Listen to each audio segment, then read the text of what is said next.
I'd like to welcome everybody to What's the Chatter?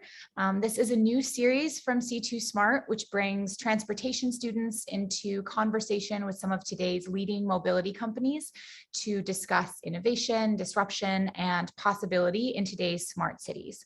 So in this installment, we will be joined by Laura Fox, who is General Manager at Lyft's CitiBike program, to discuss the role of shared mobility systems from bikes to taxis in driving the evolution of smart cities and urban mobility. So we're really excited to have everyone here today, and we're looking forward to a really great chat. So before I introduce Laura and kind of hand things off to her and Suzana, who I will also introduce, I would just like to note that we will be using the Q&A function, which is at the bottom of your Zoom screen, to collect any thoughts or questions that may arise during Suzana and Laura's discussion. So we have carved out some time at the end to ask these questions and give a chance for Laura and Suzana to respond. So please do take use of the feature, but we'll be holding them all until that designated time so that conversation can kind of flow. So to begin, we are so excited to welcome and introduce Laura Fox. As I mentioned, she is Lyft's General Manager for CitiBike, where she oversees strategy, growth, operations, marketing, new product launches, and the local P&L, as well as community engagement and city partnerships. In recognition of her leadership in New York City, she was named to City and State's Transportation Power 100 and NYC's Mayoral COVID Recovery Task Force. Laura is also a professor of MBA strategy at NYU Stern School of Business. And prior to joining Lyft, she worked for CityWalk Labs, an alphabet company dedicated to building the city of the future through urban tech. She worked at the Boston Consulting Group and led projects for urban mobility, technology, and cultural organizations, edited a book on bottom-up urban development and innovation called Order Without Design by Elaine Bertaud, and built a conversation game focused on deepening human connections, as well as delivering a TED Talk on the role of curiosity and ignorance in the creative process, and creating digital strategies and products in the Americas, the Middle East, and Asia for social enterprises, and more. So with no further ado, I would like to hand things over to Laura to give a little bit of context on who she is and what she does before introducing Suzana and getting the talk kind of kicked off. So Laura, over to you. Awesome. Thanks, Molly. I feel like you covered my bio super adequately. So I don't really need to repeat that, but I think that probably what everyone here can probably hear is I've spent most of my career focused on how do you improve quality of life in cities. And I've really come to believe that, mobility and transportation as well as housing are some of the two big areas to do that. So really excited to engage with all of you guys who are focused on that throughout your work. I think what I thought could be helpful to just introduce a little bit is I think everyone has probably seen CitiBikes around, but might not know some of the kind of story of it. So I'll just give like a couple maybe top line pieces, or maybe less story, but some stats. So we so far this year have over 24 million rides in New York City and New Jersey, and we've had 5 months of over 3 million rides. This is pretty notable for us because we actually in prior years annually had only had about 21 million rides. Only, right? 21 million rides still pretty high. And so we actually broke that record in October of this year. So we're really running, maybe 30% more in terms of trips, despite only some people going back to offices and some of those patterns coming through. So really seeing that transition to, bikes, light electric mobility, top of mind for folks. I think this also comes up when we look at just things like how many unique riders does CitiBike have? Again, we have over 1.3 million unique riders this year. We had a little bit less than 900,000 last year. And so again, seeing more and more people kind of trying the product, seeing what that looks like. And I think something that might be interesting for this audience is we're constantly thinking about how is cycling and bike infrastructure transit, right? Oftentimes we're like, oh, those bikes, right? Or thinking about it as somehow lesser than or not really a part of the transportation system and network. And so we look at stats from the FTA National Transit study and ridership numbers, and kind of year over year have looked at, if CitiBike were a transit system, how it would stack up against some of the largest transit systems across the country. So subways, bus networks, things like that. And we found that this year, from the most recent poll of the data, which is end of August, that we would be the 25th largest in the United States, which is really exciting. It's right behind the PATH system in New York. I think we were about a little bit less than 1 million rides short of PATH. And so it really speaks to the volume of people that you can move through surface transportation, cycles, and when you have a network to really support that and facilitate that. I think that's really exciting.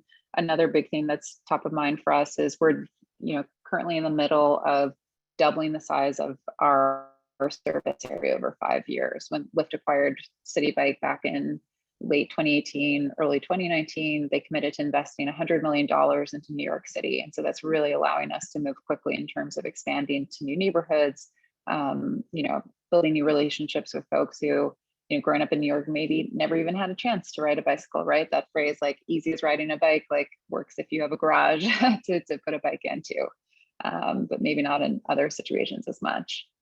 And so I think I'll just maybe end by like pulling back up to like the big picture, which I think about a lot, and is certainly the thing that brought me to this space specifically, which is, some of the big problem statements in cities like New York. So first, I think, is around congestion. New York City loses $34 billion to congestion-related costs each year. That data is from pre-pandemic, but car traffic is actually back to pre-pandemic levels already. We've seen, many new vehicles and households, or many new households purchase vehicles over the last year. So I think that's going to continue to be a really big part of the story. And then second, transportation is the second biggest larger of emissions in New York City, right behind buildings. Transportation is the largest nationally, but second largest in really dense cities like New York. And it's the only sector in New York State that has been growing its emissions footprint. Other parts of that, have emissions like buildings and other sectors have actually been reducing them. And I think just the third point that I think about a lot is like, how do we bring the right attention to this space? How do we make the right investments? When you look at, say, like VC and private investments, a lot of that right now is going into what I call like a better car. And I think that we'll probably talk through a lot of this when you look at studies like NACTO has done, and the RPA in New York, and you really think about solving things like congestion and emissions. Like, a better car is not the answer. Really rethinking the footprint of how you build a transportation network and what that means is. So yeah, that's a little bit about CitiBike, a little bit about kind of problem statement, probably get a sense of where my head is at in terms of mobility overall. And really excited to talk to Suzana and to hear all of your questions as we go through this conversation too. Great. Well, thank you so much. I think you touched on a lot of things that I know Suzana has worked on in her research, and that a lot of our students are really, really interested in, as you say, that the nature of transit is changing, and how that looks in cities like New York, and in other cities where, especially kind of post-COVID, how people get around is really changing and shifting. So I would now like to introduce our student moderator, Suzana. Before I do, I just want to remind everyone again of the Q&A function. So we really, really are hoping to collect your questions. And so I just want to once again reiterate to please use that. So Suzana Duran Bernardes is a PhD student in transportation planning and engineering in the Department of Civil and Urban Engineering at New York University Tandon School of Engineering. She completed her master's in transportation planning and engineering in 2020 at New York University Tandon School of Engineering. Her master's project involved the development of a novel multi-sensor platform to collect naturalistic cycling data. Suzana focuses on leveraging non-motorized vehicle safety studies through new ways of collecting and analyzing data. Her research interests include traffic safety, intelligent transportation systems, and urban mobility. So with that introduction, I'd like to welcome Suzana and kind of hand the conversation now over to you and Laura to dig into some of these things that Laura has touched on, as well as some of the things, Suzana, I know you've looked at in your research. Thank you so much, Molly. And thank you again, Laura, for making yourself available to us. It is a pleasure to be moderating today. And also I would like to thank everyone that is in the audience and participating here. So one of the things even that you mentioned, like with the CitiBike growing, and I think it has a lot to do with the pandemic and how that caused a shift in our minds, like the mindset kind of change. And now we're really focusing on the environmental crisis and also really paying attention to inequality and inequity that there's still to be addressed. So actually this brings us to our first question, in which I think what is the role of bike sharing in addressing transit inequity in cities like New York City? So it's actually one question in two questions in one. And how might it address accessibility to underprivileged neighborhoods in transit deserts, and yeah, with the expansion of CitiBike and everything else? Yeah. So I think that's such a good question, and the history of transit in the U.S. is a really tough one, right? Like the way that it was created was deeply inequitable. One book that I would recommend for everyone that I find to be really compelling is called The Color of Law, which looks at land use regulatory practices that were incredibly inequitable in cities across the US. I grew up on the south side of Chicago, much like has many more transit deserts than the north side of Chicago, again, based on like racial and economic terms in terms of how that investment was made. So I feel like I've thought about this topic for a long time. That book, and now think about this a lot in my current role, I thought that book gave a really great national perspective on the issue and kind of at a federal level, state level, local level. But I think getting to the CitiBike side of it, I think in general, the goal of like, how do you solve for that kind of inequity in the transportation system as it exists today, right? And that has existed for generations is a hard one. And I think the one that we've been focused on is how do we expand as fast as we can? And I think the history of CitiBike, it's hard to remember that CitiBike didn't exist like eight years ago or so, right? And so actually, when you think about surface transportation and just like a transportation network, CitiBike is probably the fastest growing transportation network in New York City history when you think about the amount of ground that is covered, land mass, and things like that. And so a big way that we're trying to move forward is through that growth and making sure through that $100 million investment from Lyft into the system that we're reaching more and more neighborhoods across the city. And so I think that that's really top of mind is as we think about like geographic inequity, transit inequity, what does that look like? A second piece that's top of mind for us is also just like affordability at the core of the CitiBike experience. And so even for our standard membership option, it costs about 50 cents a day to be an annual member of CitiBike. And then, like continue to focus on what that looks like. It costs less than, say, 2 months of a subway card. And so I think that's top of mind of how do we make the base product really affordable. And then for what is often called capital A affordability, like deep unaffordability, how do we really address that? We have a reduced fare bike share program that specifically is available to those who are on receive SNAP benefits or live in NYCHA housing, and provides access at $5 a month to individuals who qualify. And we've seen year over year kind of a doubling of the size of that program, which has been really exciting.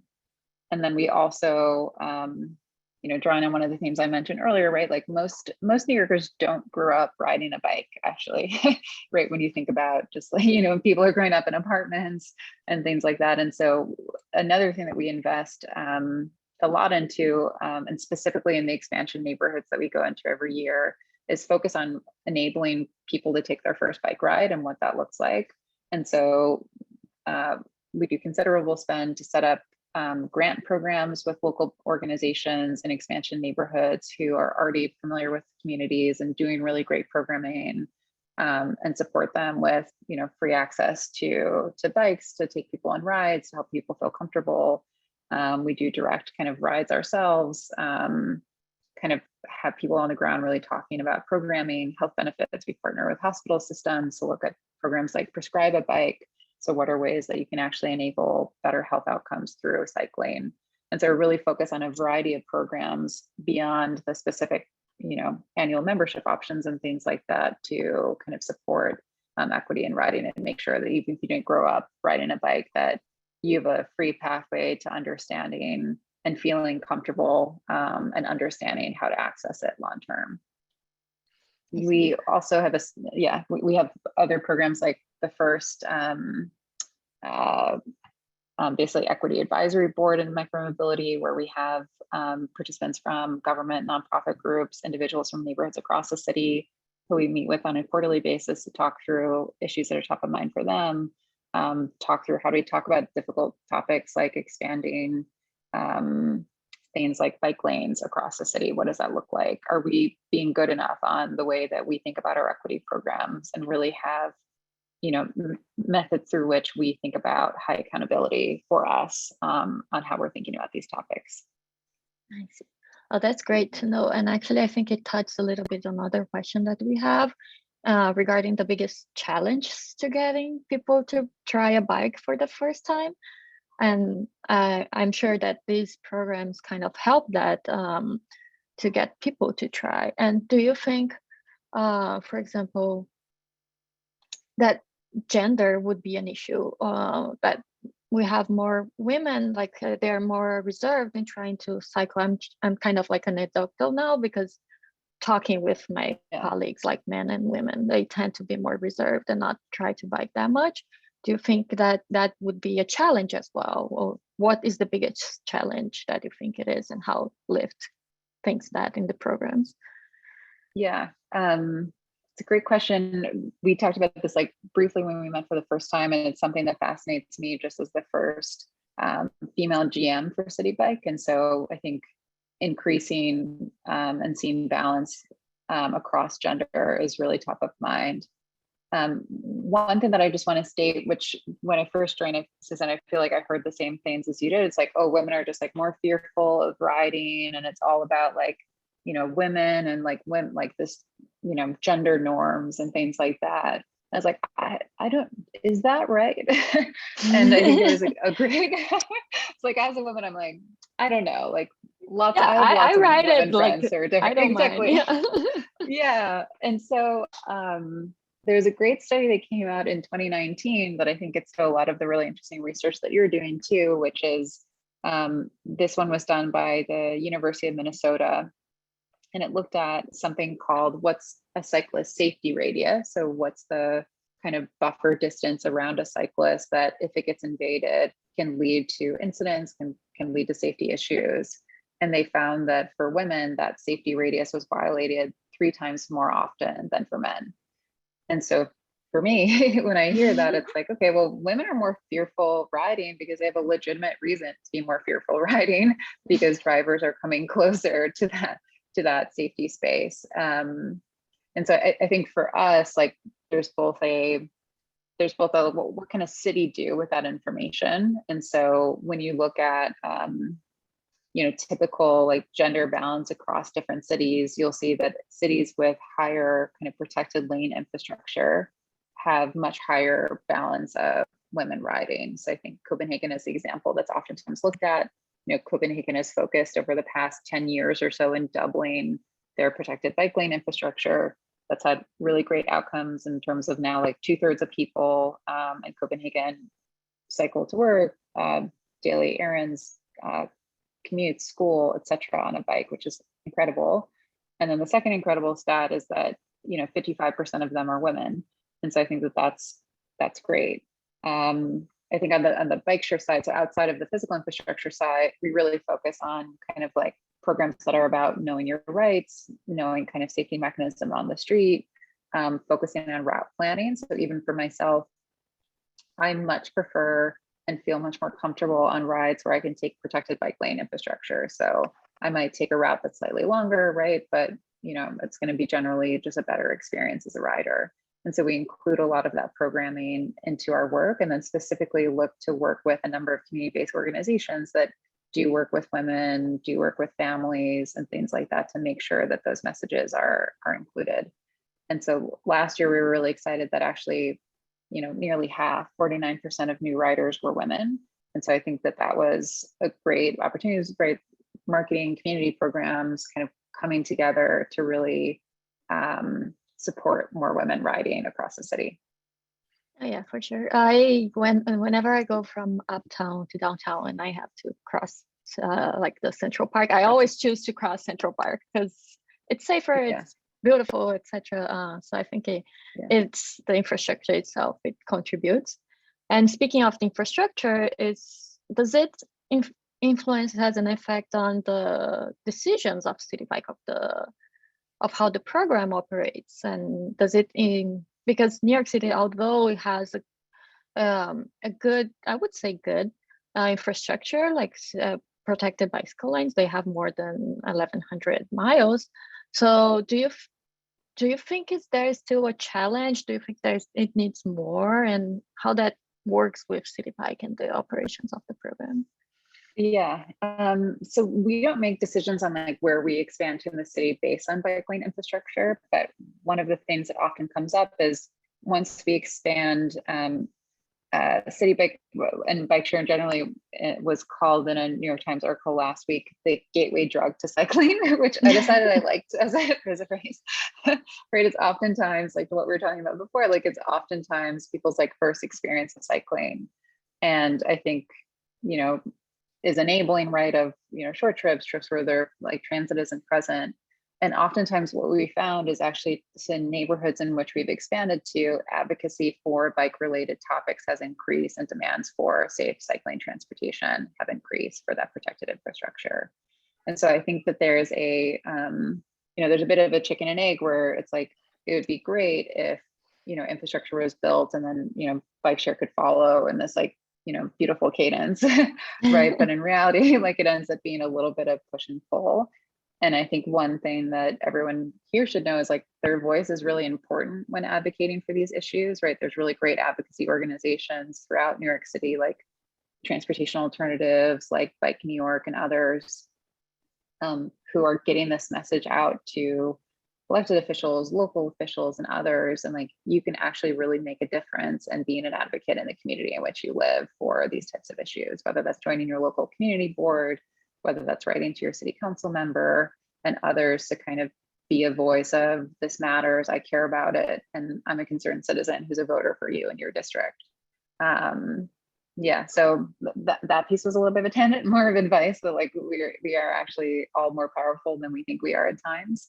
And more just that like cycling infrastructure is really important to ridership, right? And getting people to ride again and again. But again, we don't make decisions based on whether it's present or not and whether to expand. I see. That's interesting to know. And I guess it makes sense. So for example, when I lived in Bay Ridge, they first started talking about bike lanes, but it's it's a community that doesn't want bike lane there. So and I think that historically haven't wanted bike share either. Yeah. Well, maybe once CitiBike expands, I know it's not in the plans right now, but once it expands there, maybe then we can get the conversation going again and actually get there. Yeah, it's interesting. And thinking about like, can I just add one? Can I just add one point to that?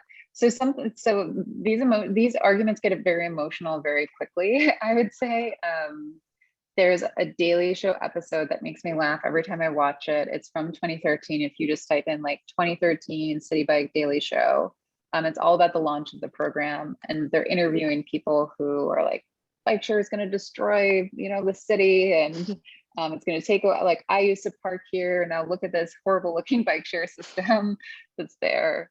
And I wish I could say that arguments get more rational over time, but like, as it turns out, everyone feels incredibly emotional about their parking all of the time, and that feeling does not subside, right?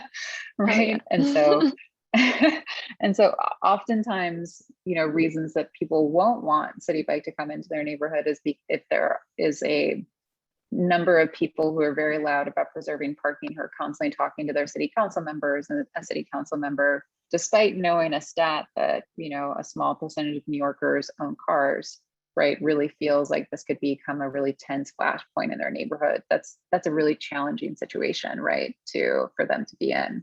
And so it can prevent great infrastructure like bike share and CitiBike from entering into a neighborhood. And there's some great stats around this for anyone who wants to think about the stats side, but there's also experiential, emotional things and political campaigning things for us to think about.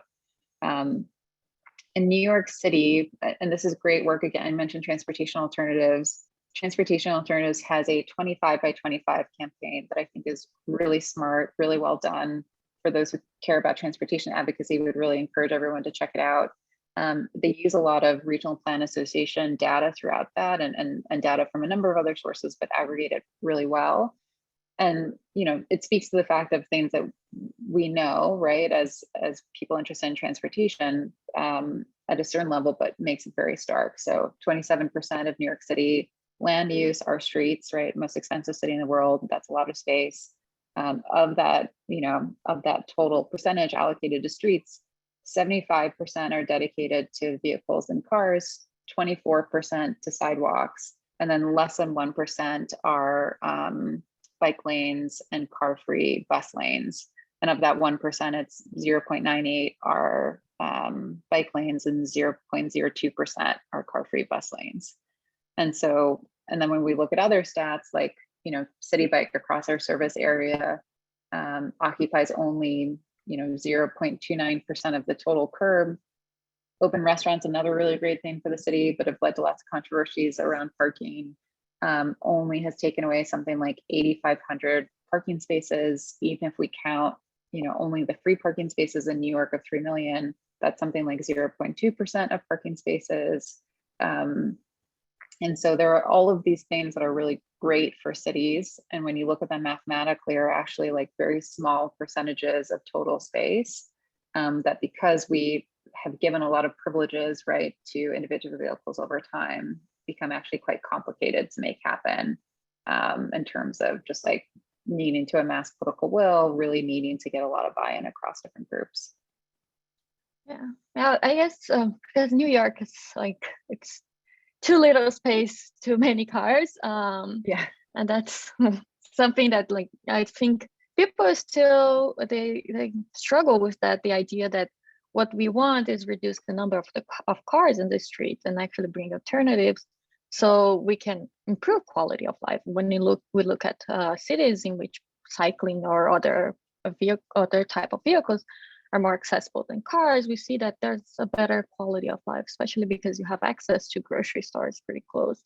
And do you think, for example, that the electrification of transportation, let's say the e-bikes, e-scooters and other things, they contribute maybe to easing people in this space, like of cycling, and maybe like reducing the resistance of people? Do you think that can help? Yeah, I think that can definitely help. Of that, like 1.3 million new riders this year into CitiBike, a third of them took their first ride on an e-bike, right? Which makes sense, right? Because I have a number of friends who are like, I wouldn't cycle there unless I could take an e-bike, right? And so like to them, like taking kind of a regular pedal bike is just like not as anticipated. It doesn't fit the use case that they want. They don't want to show up sweaty, right? Maybe there are reasons for not showing up sweaty, right? And all of these other things, or it's too difficult, right? Based on like height, weight, and all these other issues. And so I think that those are really important. I think electrification of transit opens up entirely new people who wouldn't have considered taking a bike before. And we see that play through in some of our other numbers too. So for example, e-bikes have only made up about 20% of the CitiBike fleet, but constitute about 35% of rides, right? So really seeing that in terms of demand. And that translates to about, the utilization of an individual bike is about 3 to 4 times more for an e-bike than for a classic bike. And so I think that's really exciting. And I think to some of our points on equity earlier, actually for reduced fare bike share riders, it's almost like 60% of ridership is seen on e-bikes versus classic bikes. So I think that's really exciting, right? Seeing, e-bike ridership, across, we're talking about age demographics, gender demographics, income demographics, which is really great. And then there's other just use cases that we see kind of e-bike riding be really popular around too. So 63% of rides over bridges. So, Queens into Manhattan, Brooklyn into Manhattan, Bronx into Manhattan, and the reverse. 63% of those rides are done on an e-bike, right? So which just continues to show preference. We have lots of other stats on this too, right? Someone shows up to a CitiBike station and they see an e-bike and a classic. 70% of people who are not members choose to take the e-bike, and 50% of people who are members who are cycling much more and more often choose to take an e-bike.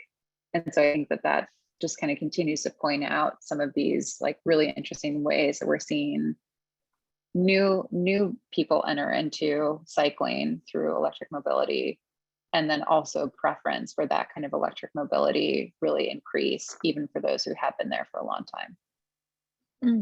That's pretty interesting. And I guess that with these new technologies and the new dynamics of riding, it brings some new questions as well that we haven't answered. You've mentioned a little bit about what are the questions. Can you expand on that as well? So what are the unanswered questions related to bike share that the students might consider? Yeah, I think there's so many related to bike share.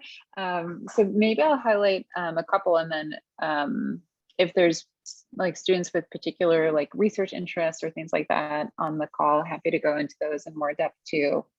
I think for me, one of the helpful structures that I tend to use when thinking about almost like the urban tech stack that's necessary to enabling bike share, it comes in a couple different components. So first, there's a hardware component. Second, there's a software component. Third, operations, and fourth, I'd say like community engagement and kind of equity areas. And so I think on that first one, on the hardware side, as you can imagine, like a question that we're always asking ourselves is like, how do we have the best hardware, on the street, bike stations, et cetera? How do we kind of continue to reduce emissions in our production process? For having the best hardware,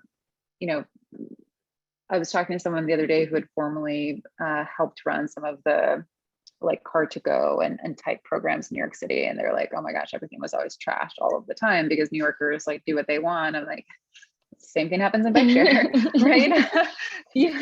Right. You have a bike on the street and it's used like by 10 different New Yorkers on a single day. It does need to be really resilient. It needs to have really great components. We're constantly looking at like, what's the data that informs that? What are the changes that we can make in terms of the geometry of the bike to the supply chain aspects? All of that to really make that, is there anything that we can change in the repair cycle, right? So like a lot on the hardware side. How do we ensure that stations that are on the ground all the time don't get corroded? Like what are things that we can do to prevent that, right? Like just these kinds of like very like real world concerns of like, what does the data tell us and what are interventions that we can do across a number of different levels versus the software side and that kind of 4-part stack. I think of software and the way that we think about it includes 2 different components. It includes like all of the kind of like software related to the rider experience. And then we have a lot of software that's also dedicated to the operational technology experience too. So in the rider experience, you can imagine like we're asking lots of questions all of the time too. So it's like, how do we incentivize good behavior? Like, bike share is a share program, right? And so if someone, always takes like a one-way ride, like they create a negative impact for maybe someone else who wanted to get a bike at that same location 2 days later, or who couldn't dock on the other end because of like many people taking that same ride. So we think about programs like Bike Angels of like rewarding people for taking really great rides. We think of things like our membership programs, like how do we help people understand the impact that they're having in terms of trips, experiences, what does that look like? So I can go into a lot of detail there. So let me know if there's anything you want to double click. And then I would say the operational technology side, like we've really invested in, on the software side, we've really invested in how do we, running really big systems, how do we automate as much as we can? And so that's everything from, AI ML to kind of generate different tasks to route those tasks, to ensure that like we're having, the right throughput and efficiency of the operations when we're filling those tasks. And so, as you can imagine, a lot of research questions come up around even something as simple as that all of the time. So, are we creating the right tasks? How do we know that? Are we prioritizing those tasks in the right way? You can imagine like we're doing kind of a complicated formula of trying to understand like where is demand coming from? How do we ensure that every neighborhood across the city, regardless of demand, has bikes stocked in it? How do we weight the differences of those two things to the routing side? How are we making that more efficient? Like, how do we ensure that, commercial lanes are always included? And so I think that there's a lot of questions that we're asking continuously there too. So I'll just stop there. There's like the operations side and the community equity, but like you get a sense like we're constantly asking questions. I can totally relate. I have way too many questions on that. It's a rabbit hole because I work with CitiBike data every day basically, and whenever we have project that involves CitiBike data, they come to me to ask about it, and I can get into a rabbit hole when going there. But I will refrain myself because I do have one more question that kind of combines two questions. And would be, what advice would you have to students who are interested in working on or with bikes? And what practical skills are useful to working at Lyft? Yeah, I think for me, like, I think the general advice is like, micromobility is a growing sector, and I firmly believe it's going to continue to grow as we look at different ridership patterns, as we think about those two factors I mentioned at the beginning of like congestion in cities and the need to really kind of double down on transportation as a big driver of emissions. So like micromobility, from my perspective, is a really strong future, and it's going to continue to grow, create new and interesting opportunities. I think there's a question that I've thought about a lot over the course of my career, and I'm sure it's top of mind for many of you, which is how do you enter into that space, and like where do you what type of org do you want to be a part of? So there's obviously startups in the private sector, there's government, there's advocacy groups and research organizations. So kind of a lot of different ways that you can play in that space and have a ton of impact. And happy to talk through those couple options more too. And then in terms of the practical skill side piece, I think it really depends on the role that you're looking at. And so, for example, most roles I think in this space are, going to be a mix of things like strategic mindsets, so breaking down amorphous problems into components, knowing how to go after them, thinking short-term and long-term, having an analytical focus. So that can be from building smaller models and understanding kind of KPIs and day-to-day drivers to like you're working in SQL on a daily basis and really kind of, debugging, problem solving there. Highly cross-functional, I think, is another skill set. I think about micromobility as one where like being able to speak multiple different languages in quotes across disciplines is incredibly important. Because on a daily basis, I'm working with our software teams, our hardware teams, data science, some of our operations vendors, marketing, policy, community equity, right? Like it's all necessary to like make successful systems work. And I think the more that you're able to understand and have empathy for different disciplines, I think the better you are at translating some of those into really great outcomes in a transportation related space and micromobility in particular. So happy to talk about any kind of specific role function there too, but those are the couple of things that are top of mind, no matter if you're interested in a product role, a data science role, an operations role, like a business strategy, business development role, things like that. Thank you so much. It was enlightening, really interesting to hear everything. I will now pass it to Molly so she can do the Q&A. Thank you again so much. Oh yeah, thanks, Suzana. So thank you both so much. I was having such a great time kind of sitting here listening and just absorbing, the conversation. And we do have several questions in our Q&A. So this first one, I'd actually like to direct to both Laura and Suzana, just because Suzana, I know that your research has been in this space. So I think it would be really interesting to get some of your perspective on this. But one of our attendees has asked basically about biking kind of during inclement weather. So that's including both the winter and then obviously, as we know, the weather is changing and we've seen some intense storms kind of in New York recently. So in the winter, for example, things like clothing challenges, slippery roads, snow covered streets, chilly winds, etc. How are we thinking about how bikes can be a safe and reliable mode of travel during these sort of winter and inclement kind of weather conditions? Yeah, I'll start and pass it to Suzana. We think that there's high ridership actually of CitiBike during the winter, so I can assure everyone that like people do ride. And when you look at countries with higher snow, like Copenhagen and Amsterdam, there's a lot of people that ride in the winter.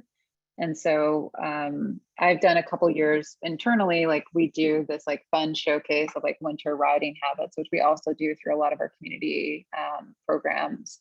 But essentially to me, it comes down to a couple of things like clothing, right? So like making sure that you have, good boots, right? For your feet getting cold, you have gloves, you have a couple layers. I actually don't wear a heavy jacket most of the winter just because I am riding and body temperature stays high, but it's very waterproof.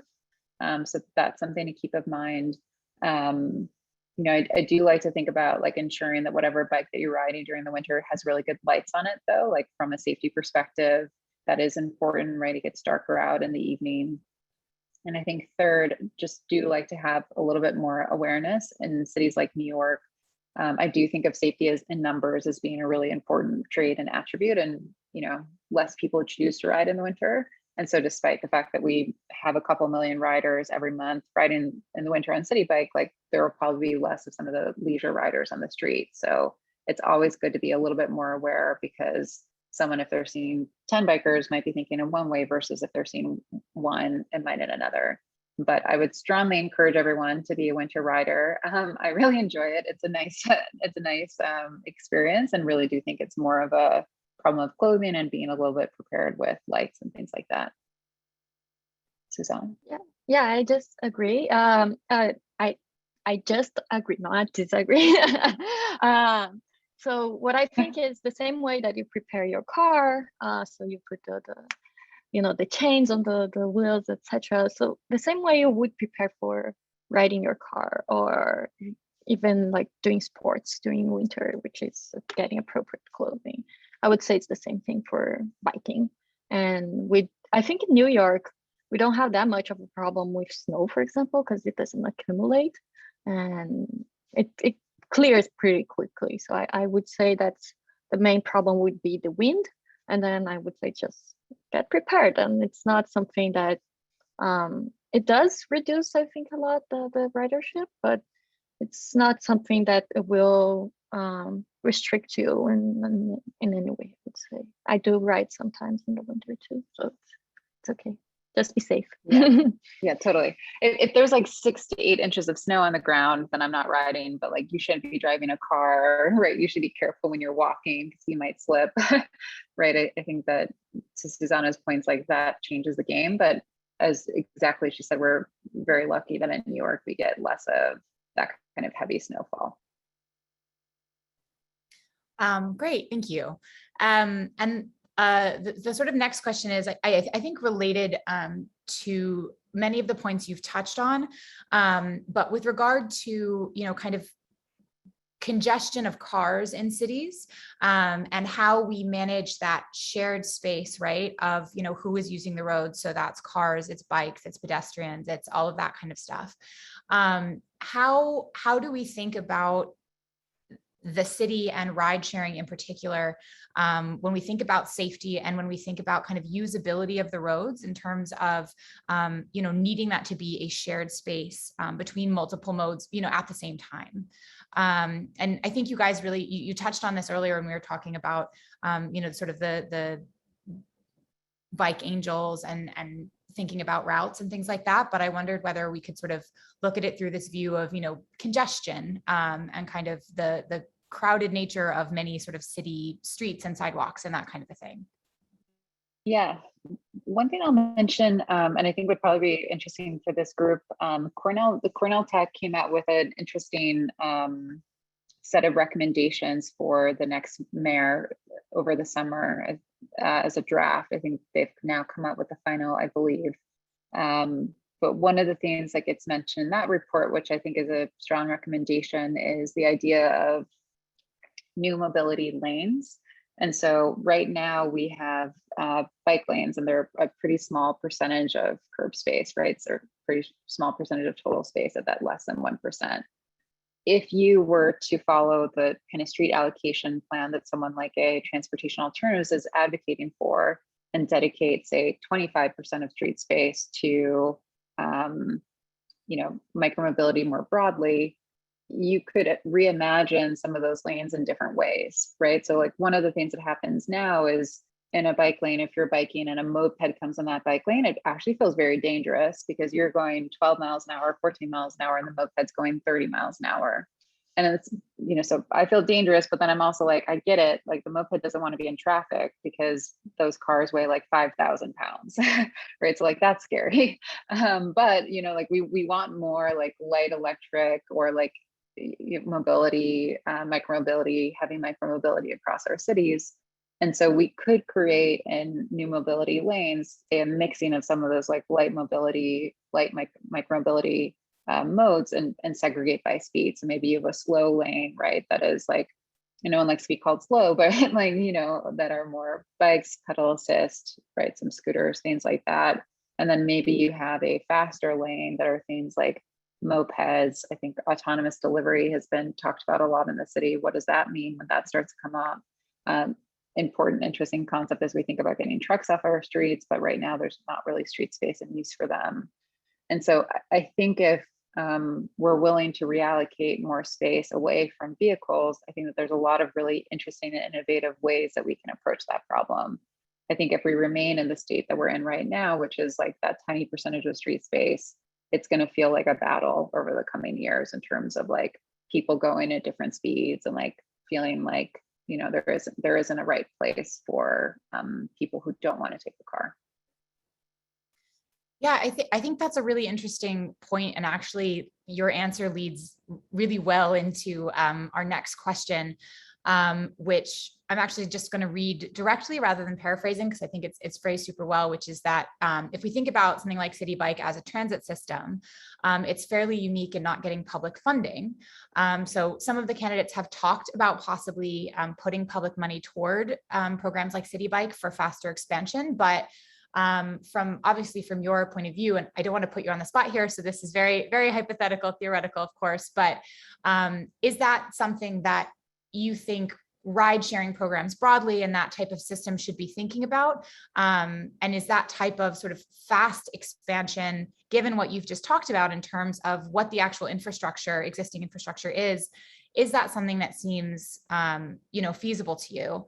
And again, I just want to sort of say, like, this is all theoretical. I don't want you to feel like you're committing to anything, but just in terms of balancing that question of kind of availability and infrastructure and expansion, and thinking of it kind of through that lens.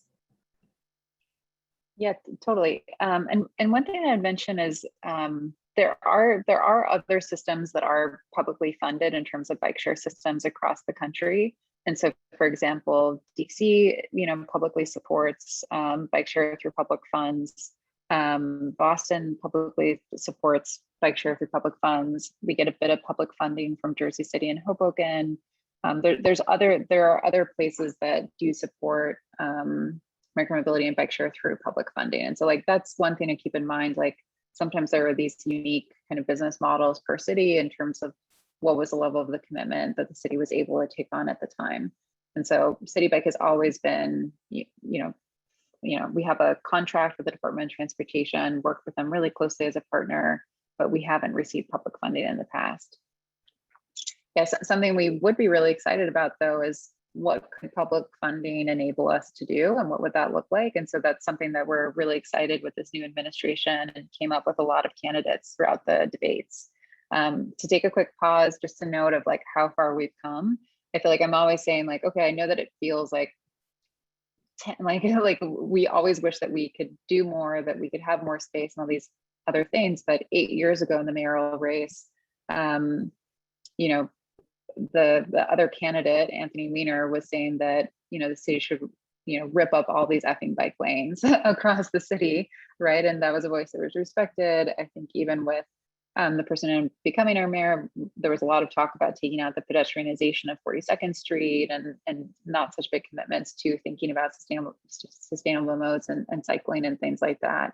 And so to see this mayoral race have a lot of conversations around cycling, sustainable transportation, others, I think was just like writ large a really exciting thing. And knowing that it's kind of moved up in terms of the political importance of the issue, again, I think is big credit to all of you who are out riding, advocates who've been in this space for a long time, people who are contacting their city council members and joining their community boards and all of that. So just want to note that as like really great signs overall, and that Eric Adams is excited to, bike to work every day is something that he's said. I think when you're a cyclist on the road, right, you notice a lot of things that you don't if you're, in a car.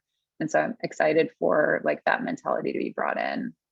And so like as his administration starts to think about what are the areas that they want to invest in and bring public funding to, we'd be excited to have a conversation with them around what that could mean for CitiBike to bring it to more and more parts of the city. Operationally, we can definitely do that. We're excited to do that, and all of that. So yeah, I think it's a really interesting part of his potential platform is generally his commitment to cycling and alternate modes of transportation. Yeah, I have just sort of anecdotally noticed, I think that folks have been talking a lot more about biking, and I think it has, as you said before, ridership has been expanding. So it is something that cities seem to kind of be turning toward more and more, which is exciting. I do want to quickly pass the baton back to Suzana, because as you were talking, I was thinking of some of Suzana's research, and I know that you've done a lot of work, Suzana, around that kind of congestion question that we had talked about earlier. So I actually wanted to give you an opportunity to kind of jump in and maybe talk a little bit about some of your work there and your thoughts kind of on that conundrum. Okay. So the status quo for now, it's kind of like to think you have to have a car to go to make trips, like 15-minute trips, and it's not actually something you need. And reducing the space and for cars and increasing the space for bikes and other vehicles, or even for pedestrians, it's not exactly going to increase in congestion, because the idea is to change this mindset. The idea is actually to reduce the number of vehicles in the street. And if you force them to, not force, but if you lead them to, okay, think, I don't need my car to go like to the corner. I can use a bike, or even like go to a grocery store or whatever. I can use a bike. I can use an e-bike. I can whatever.